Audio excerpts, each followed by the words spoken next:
Wow, 2020. We live in such an amazing time with such profound technological innovations that nobody could have imagined. Yes, yes, yes, yes. The most profoundly advanced technological innovation ever for turning you into a drooling, slavish, dopamine addicted automaton. I hate these things a lot. The question, I always wondered why these things were so cheap. People are always saying, like, oh, wow, we live in such an amazing time when you can have a high powered computer at your fingertips. Whatever, all this bullshit. But why are they so cheap? Um, the reason they're so cheap is because you are not the customer, you are the product. And it behooves them to get these into as many people's hands as possible.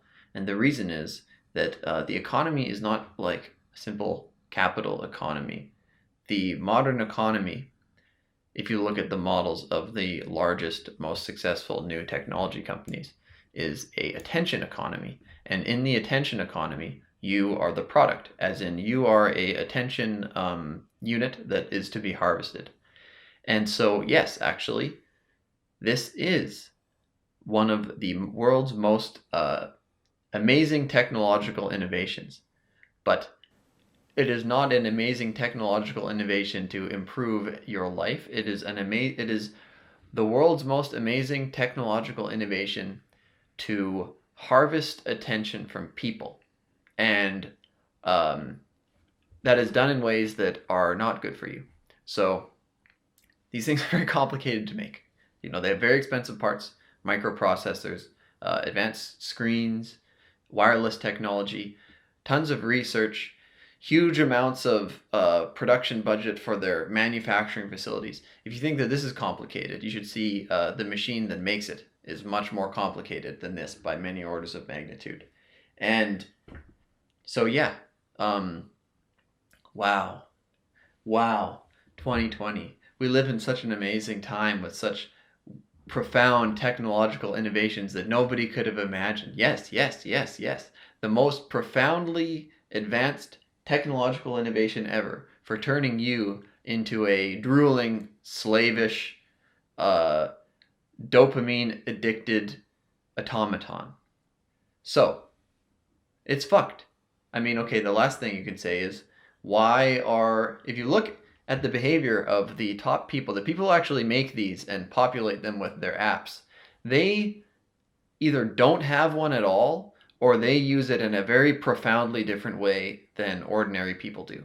And they don't let their kids use them either. There's even a thing where if you go to San Francisco, there's like nannies who look after the little kids of the tech oligarchs.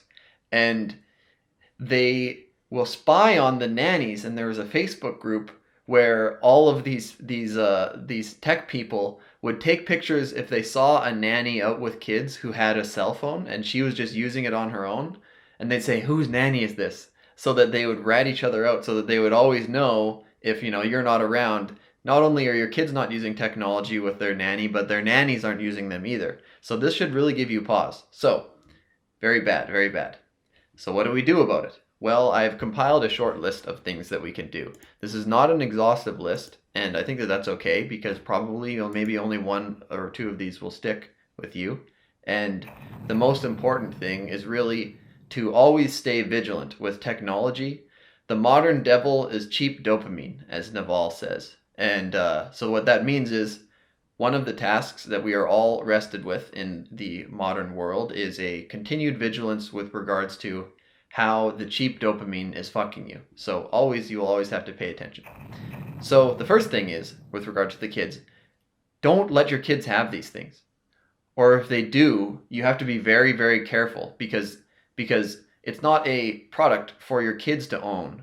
It's a conduit for large soulless corporations to reach into the deep neural circuitry of your kids and program them into basically like cow udders for attention suction. So keep that shit away from the youngsters. But we have to be an example for the youngsters. So what do? The first thing is, do not have this as your alarm. That's a very bad thing. You should think about wake up in the morning and pay attention to how you feel. For me personally, and I think for most people, it takes a while before you properly wake up. And in those like split moments, especially the first like minute or 2 minutes, your mind is barely even there. You're in this like half dream-like, half hypnotic, weird state of mind. And the majority of people use a phone as their alarm. They wake up, they swipe the alarm away, and then immediately they open some app and they start checking messages or they start checking some bullshit, and it's like you're not even conscious yet.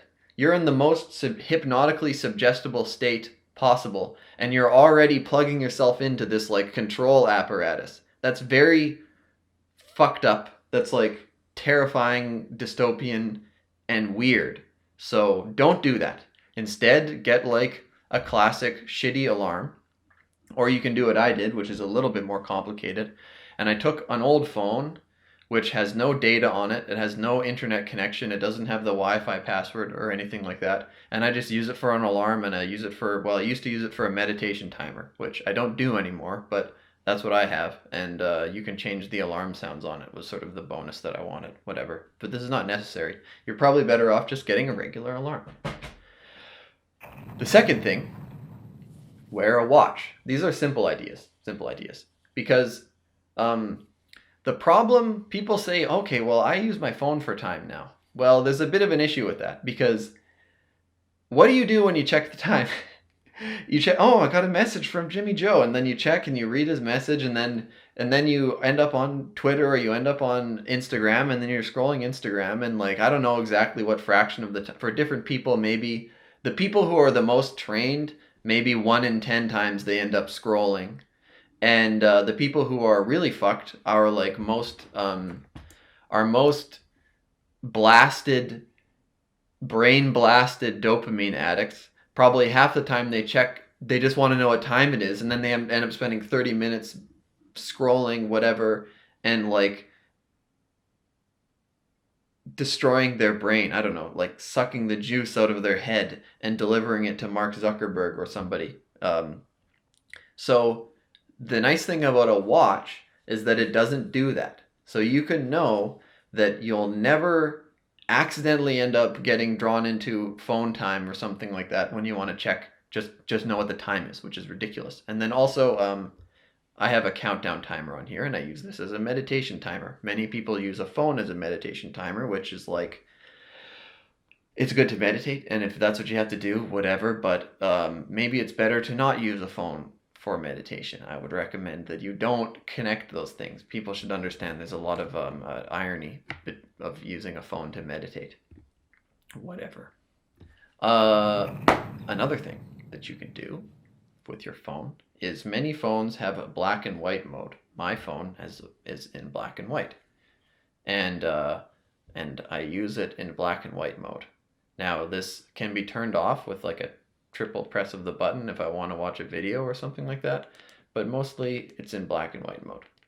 And the reason why is like, I don't have any studies for you, but in my own experience and many other people who do this, you find all the pretty colors on your phone, it's kind of like candy for your brain, and you will find that it's a very like enticing, very activating experience when what you want is for this thing to be just for utilitarian things, and in order that it doesn't control your brain. And what you'll find is that if you turn it onto black and white mode for like a long time and get used to it, then when you turn it back onto color mode, you'll be disturbed by how like it's kind of cloying and saccharine and very unpleasant to see, because and then you'll realize once you do that how it's actually helpful to reduce the dopamine pumping of the phone if you do that. So I recommend that a lot.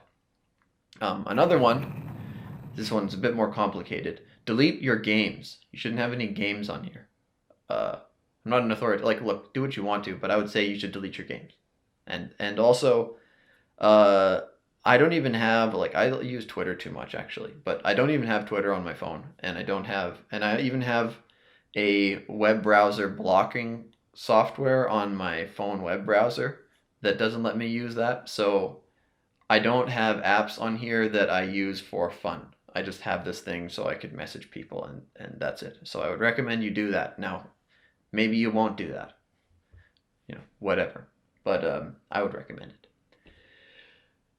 And I think that's everything. There's other things you should do. I think the main thing is that you should hate it. The most important thing is you should hate this, and you should know what it's doing to your mind. And if you're one of the people who has really good control of this, then I'm not trying to condescend to you, and I'm sure that you understand that there's a lot of people who aren't like that. And probably also, if you are somebody who has good control of it, you probably have thought about these things that I'm talking about before, and so you'll understand. I don't mean to condescend to anybody. So, I don't know, maybe I don't have any closing thoughts. That's basically everything. Most important thing, you must, as the Buddha says, be your own lamp. So if you know there's a problem, if you think it's fucked, then also mostly it's your job to fix it. But these are some ideas and some help, and then from then on you maintain awareness and keep your mind in check. Anyway, everybody, that's all, and thank you for your time. Peace. This is crazy. I don't even know this cat. I'm out here. And some cat just came over and started rubbing up against me. I'm out here like at a park. Anyways, rubbing up against me. Everybody knows I'm sweet and good.